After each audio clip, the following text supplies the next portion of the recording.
আসসালামু আলাইকুম রহমতুল্লাহি ওবরকাতুহ।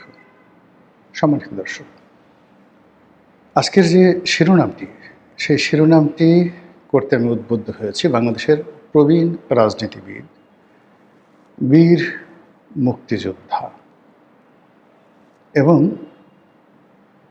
বহুকালের প্রত্যক্ষদর্শী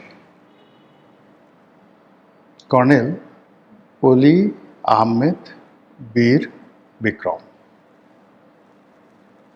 তিনি সেনাবাহিনীতে তার কর্মজীবন শুরু করেছিলেন, মুক্তিযুদ্ধে অংশগ্রহণ করেছেন, শুধু যেন তেনভাবে নয়, একেবারে ফ্রন্টিয়ার লাইনে। তাই নিয়ে এবং তার যারা লোকজন সবাই বলার চেষ্টা করছেন যে উই রিভোল্ট, আমরা বিদ্রোহ করলাম। এই কথাটি প্রথম বলেছিলেন কর্নেল অলি এবং তিনি তার নিজের মুখে সেটা বলেছেন।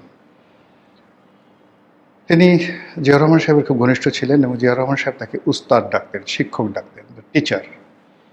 তিনি তার মিলিটারি সেক্রেটারি ছিলেন, মন্ত্রী ছিলেন, সংসদ সদস্য ছিলেন। তিনি বেগম জিয়ার খুবই ঘনিষ্ঠ ছিলেন।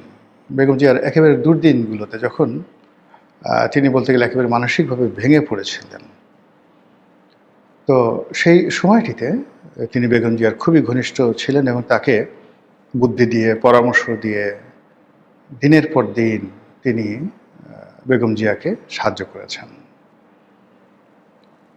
তারপর বেগম জিয়া আবার যখন রাজনৈতিক দল করেছেন, রাজনীতিতে এসেছেন, ক্ষমতা লাভ করেছেন, কর্নেল অলিকে তিনি যথেষ্ট মর্যাদা দিয়ে, সম্মান দিয়ে তার দলে রেখেছেন।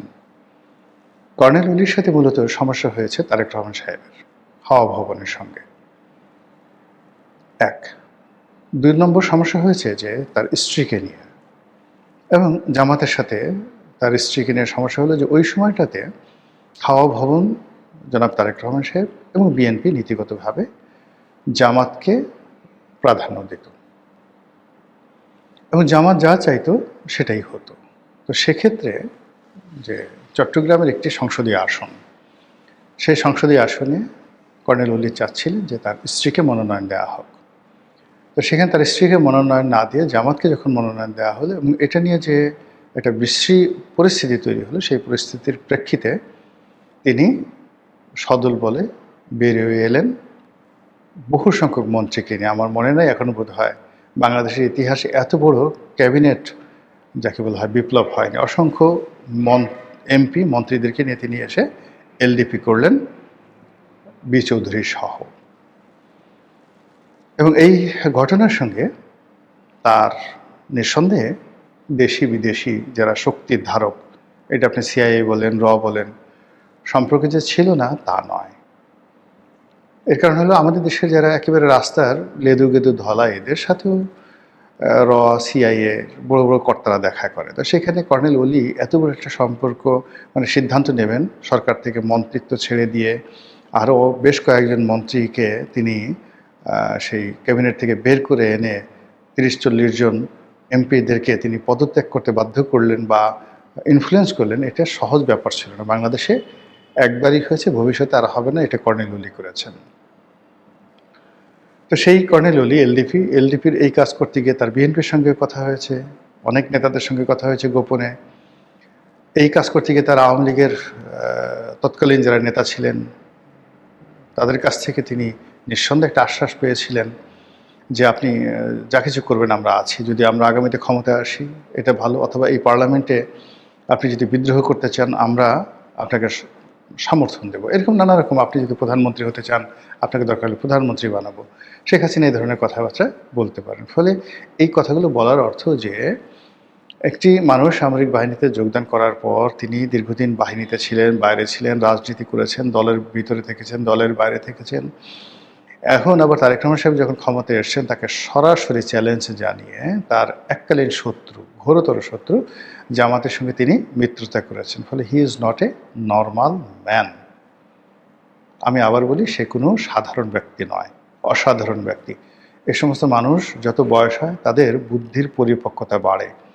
এ ধরনের মানুষের যত বয়স হয় তাদের তত সাহস বাড়ে এবং অনেকে বুড়ো হলে মানুষের যেমন একটা মতিভ্রম হয়, যেমন ডক্টর মোহাম্মদ ইউনূসের মতিভ্রম, এরকম কিন্তু কর্নেল ওলির এখন পর্যন্ত দেখা যায় না। এখনও সে কেতাদুরস্ত স্টাইল করে চুল মানে মানে যাকে বলা হয়, যেখানে কলপ রাখা দরকার সেখানে কলপ লাগায় কালো রং, যেখানে সাদা করা দরকার সাদা রাখা যায়, পোশাক আশাকে মানে তার বয়স যে প্রায় 85-86 বছর বা 87 বছর, এটা দেখে একটা মনে হবে না। তার কণ্ঠ ঠিক ওইরকম আছে।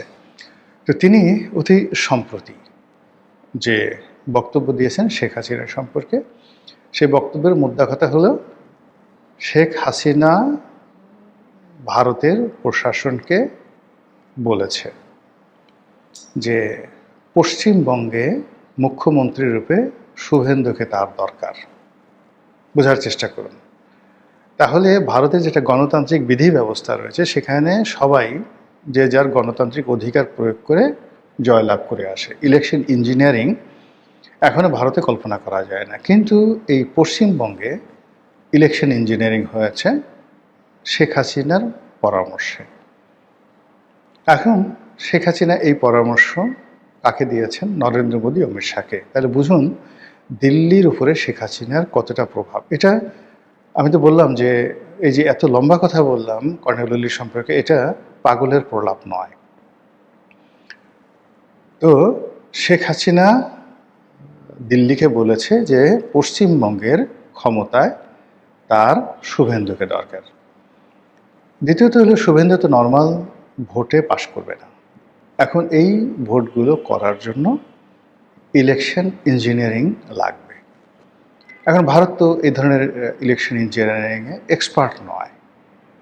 তাহলে কি হলো? শেখ হাসিনার যে সমস্ত লোকজন বাংলাদেশ থেকে এখন ভারতে আছেন, দিল্লিতে আছেন, কলকাতাতে আছেন, তাদের সঙ্গে ভারতের প্রশাসনের একটা সমঝোতা হয়েছে এবং সেই সমঝোতার ভিত্তিতে ইলেকশন ইঞ্জিনিয়ারিং করে তারপরে সেই পশ্চিমবঙ্গে শুভেন্দুকে ক্ষমতা আনা হয়েছে। এটা কর্নেল ওলি বলেছেন।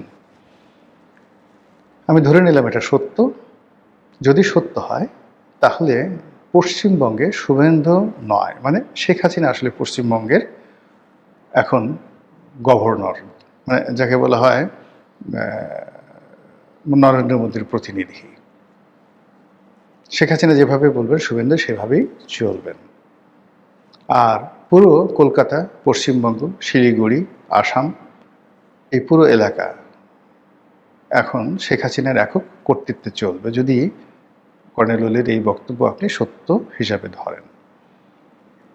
এবং ইতিমধ্যে দেখবেন যে শুভেন্দু ক্ষমতায় আসার সঙ্গে সঙ্গে বাংলাদেশ এবং ভারতের সম্পর্কটা সেই ইউনূস জমানার চাইতেও খারাপ হয়ে গেছে। চীনের সঙ্গে সম্পর্ক করার জন্য বাংলাদেশ পাগল হয়ে গেছে। আমেরিকার গ্রিন সিগন্যাল চাচ্ছে। আর অন্যদিকে সীমান্তে বেশ কয়েকটি হত্যাকাণ্ড ঘটে গেছে গত কয়েকদিনে পর পর। এর বাইরে শুভেন্দু সরকার মানে পশ্চিমবঙ্গ সরকার ঘোষণা দিয়েছে যে সীমান্তে কাঁটাতারের বেড়া নির্মাণ হবে এবং বিভিন্ন জায়গাতে এই কাঁটাতারের বেড়া পাহারা দেওয়ার জন্য যে জমি দরকার সেই জমি পশ্চিমবঙ্গ সরকার বিএসএফকে দিবে, যেন তারা অসংখ্য ঘাঁটি এবং চৌকি তৈরি করতে পারে এবং সরাসরি সীমান্তে অনুপ্রবেশ বন্ধ করতে পারে। বাংলাদেশের পক্ষ থেকে বলা হয়েছে বাঙালি কাঁটাতারের বেড়াকে ভয় করে না। এটি খুবই হাস্যকর একটা কথা বলা হয়েছে। বাঙালি কাঁটাতারের বেড়াকে ভয় করে না। তো একজন, এই গল্পটা এরকম যে খুব কমন গল্প, সবাই জানে। সে বলছে যে একজন লোক বলছে তোকে একটা থাপ্পড় দেব। তো প্রতিপক্ষ বলছে যে আপনি থাপ্পড় দেবেন, আমি কি তার জন্য অপেক্ষা করব? আপনি কি বসে থাকবো? তো বলে যে তুই কি করবি? তো বলে যে আমি দৌড় দেব, আমি দৌড় দিয়ে পালিয়ে যাবো যেন আপনি থাপ্পড় দিতে না পারেন। তো এইরকম বাঙালির যে বীরত্ব, সেই বীরত্ব নিয়ে নানা রকম ব্যঙ্গ কৌতুক আছে এবং সেই ব্যঙ্গ কৌতুকের সাথে বাঙালি কাঁটা তারের বেড়াকে ভয় করে না। বাঙালি কাঁটা তারের বেড়া উপড়ে ফেলতে জানে। বাঙালি ওই কাঁটাতারের বেড়ার নিচ দিয়ে সুড়ঙ্গ করে চলে যেতে পারে। বাঙালি শিশুরা ওই কাঁটাতারের বেড়া অতিক্রম করতে গিয়ে কাঁটাতারের বেড়ার সাথে আটকে যেতে পারে এবং বিএসএফের গুলিতে প্রাণ হারাতে পারে। এছাড়া বাঙালি কাঁটাতারের বেড়াকে ভয় করে না, এর কি কি ব্যাখ্যা হতে পারে, যারা দিতে পারেন তারা দিয়ে দিন, আমি এটাই দিলাম আর কি। এই কথা সরকারের পক্ষ থেকে বলা হচ্ছে। সরকারের আরও দায়িত্বশীল মন্ত্রী, স্বরাষ্ট্রমন্ত্রী, যিনি এই মুহূর্তে কায়েদে আজম, সরকারের কায়েদে আজম, প্রধান ব্যক্তি, তো সেই কায়েদে আজম তিনি বলছেন যে ভারত তার সীমান্তে বেড়া নির্মাণ করবে, কাঁটাতারে বেড়া দিবে, এটা তাদের অভ্যন্তরীণ বিষয়, এটি না আমাদের বলার কি আছে। কথা কিন্তু সত্য। ভারত কাঁটাতারে বেড়া নির্মাণ করবে, তাতে আমাদের কি? আপনার বাড়িতে আপনি দেয়াল তুলবেন, আপনাদের কি? আপনি প্রশ্ন করতে পারেন যে আমরা তার জবাবে দেয়াল তুলব কিনা, এটা হলো প্রশ্ন। তো এইভাবে দেখুন সীমান্ত নিয়ে বাকবিতণ্ডা চলছে, কথাবার্তা চলছে। সরকারের একজন উপদেষ্টা বলেছেন যে আগে যেভাবে শেখ হাসিনার জমানাতে গুলি করে লোক মারা হতো, ওটা এখন আর সম্ভব হবে না। যদি এই ধরনের কাজ দিল্লি করে বা ভারত করে, অর্থাৎ গুলাগুলি করে লোক মারে, বাংলাদেশ বসে থাকবে না। ভালো কথা, ভারত 3 জনকে মেরে ফেলেছে, এখন বাংলাদেশ বসে বসে কয়জনকে মেরেছে বা কীভাবে বসে থেকেছে বা দৌড় দিয়েছে, এ কথা তো আমরা জানতে চাই। আদারওয়াইজ এই ধরনের কথাবার্তাগুলো একবারই বলেছে, কিন্তু দ্বিতীয়বার এই কথাগুলো আর বললে মানুষজন বিশ্বাস করবে না। ইট মিনস ভারতের সঙ্গে বাংলাদেশের যে সম্পর্কটা আশা করা হচ্ছিল নতুন সরকারের জমানাতে, সেটা হচ্ছে না। দ্বিতীয়ত, এটা বুমেরাং হয়ে গেছে ইনু জমানার সাইডে। তৃতীয়ত, যে বর্তমান সরকারকে ক্ষমতা আনার জন্য দিল্লির পক্ষ থেকে, রয়ের পক্ষ থেকে একটা মাস্টার প্ল্যান ছিল। এই ধরনের যে কথাবার্তা ছিল, এটি হয় মিথ্যা, তাহলে এক ধরনের প্রতিক্রিয়া হবে, আর যদি সত্য হয়ে থাকে তাহলে দিল্লি এবং রয়ের কথা যদি সরকার না শুনে, তাহলে সেক্ষেত্রে সরকার, দিল্লির সরকার বর্তমান বাংলাদেশ সরকারের উপরে কী কী নেতিবাচক শক্তি তারা প্রয়োগ করতে পারে, সফট পাওয়ার প্রয়োগ করতে পারে, এটা নিয়ে আতঙ্কিত হওয়ার যথেষ্ট কারণ আছে। যেটা বলছিলাম, শেখ হাসিনা পশ্চিমবঙ্গে, ইট ডাজ নট মিন যে শেখ হাসিনা একেবারে ফ্লাই করে দিল্লির পরিবর্তে পশ্চিমবঙ্গতে এসে বসবাস করেছেন, তা নয়।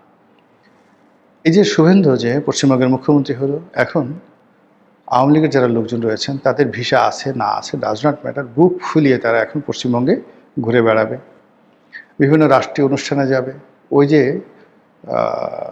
গাজীপুরের মেয়র জাহাঙ্গীর, সে তো বিরাট একটা ফুলের চূড়া নিয়ে শুভেন্দুর সঙ্গে দেখা করে আসলো, এবং সেই ছবি আবার সে ফেসবুকে দিল।